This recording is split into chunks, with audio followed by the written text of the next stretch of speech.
अस्सलाम वालेकुम, कैसे हैं आप लोग। थैंक यू सो मच जिसने भी मुझे कमेंट किया था लास्ट मेरे केस डिस्कशन पे। और आज मैंने फिर आपके लिए एक पुराने FCPS थ्योरी पेपर में से ये क्वेश्चन लिया है, इसको डिस्कस कर लेते हैं। ठीक है, केस नंबर 70 हो गया ये, पहले मैंने 69 किया था। तो उसमें ये पूछा है कि a 24-year-old woman presents complaining of amenorrhea. She is well apart from recurrent urinary tract infections. She is overweight and has spider nevi. Her hemoglobin is 11.7 gram per deciliter. WBC 4,300 per cubic millimeter. Platelet 1,20,000. Serum calcium 2.2 millimole per liter. Phosphate 1.1 millimole per liter. Total proteins 87 gram per deciliter. Albumin 32 gram per deciliter. Bilirubin 90 millimole micromole per liter. Alkaline phosphatase 193 and ALT 500 international unit per liter. अब उन्होंने पूछा है what is the most likely diagnosis. फिर उन्होंने पूछा है list 4 factors supporting your diagnosis. और फिर पूछा है कि name 4 other investigations to help in the differential diagnosis. ठीक है, तो सबसे पहले हम ये देख लेते हैं कि क्या डायग्नोसिस बन रही है। अब इसमें आप देखें सिनेरियो में यंग वुमेन है 24 ईयर्स की, एमेनोरिया हुआ है उसको, ठीक है, और यूरिनरी ट्रैक्ट इन्फेक्शन वगैरह उसको रिकरेंट होते रहते हैं। ओवरवेट है वो और उसको स्पाइडर नेवाई है। हीमोग्लोबिन उसका ठीक है, प्लेटलेट थोड़े से कम है। सीरम कैल्शियम उसका टोटल प्रोटीन देखें बहुत ज़्यादा बढ़े हुए हैं 8.87 और एल्ब्यूमिन उसके हिसाब से कम है।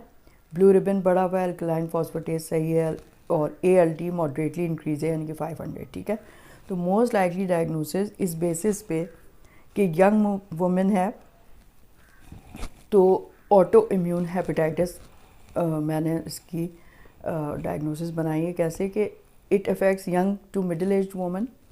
नंबर 2 मार्केडली रेज्ड ALT है इसका यानी कि 500 international unit per litre. Suggest hepatocellular injury rather than cholestatic disease क्योंकि इसका अल्कलाइन फॉस्फेटेज इतना बढ़ावा नहीं है।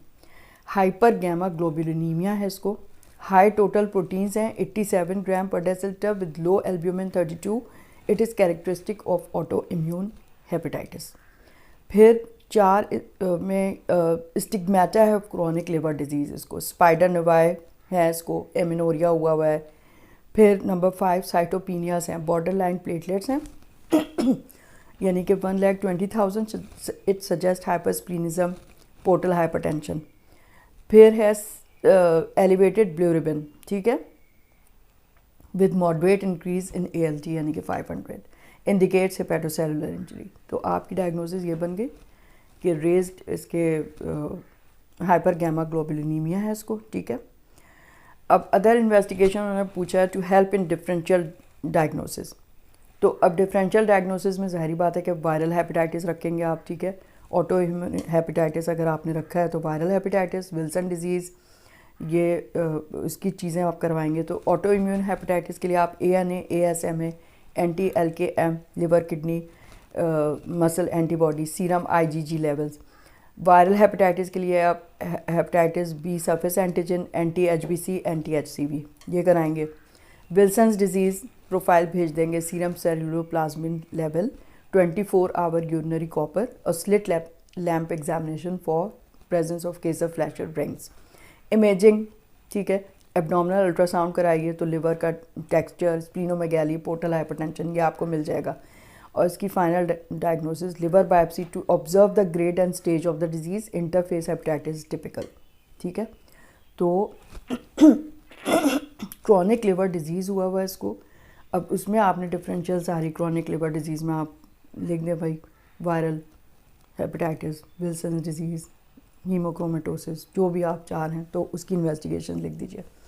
और मैंने इसका रेफरेंस जो है Harrison's principle of internal medicine 22nd edition 2025 से लिया है। ठीक है, तो ये अच्छा सा केस है, बल्कि मेरा हाल है ऑटो इम्यून हेपेटाइटिस मैंने पहले भी शायद करवाया हो आपको, तो आप उसको भी देख लीजिएगा। और जैसे आप ये सुने तो फ़ौरन किताब में खोल के आप अच्छे से पढ़ लीजिए, उसके टाइप्स भी होती हैं वो भी अच्छी तरीके से देख लीजिए। ठीक है, okay, thank you so much. ज़रूर मुझे कमेंट कीजिएगा। खुदा हाफ़िज़।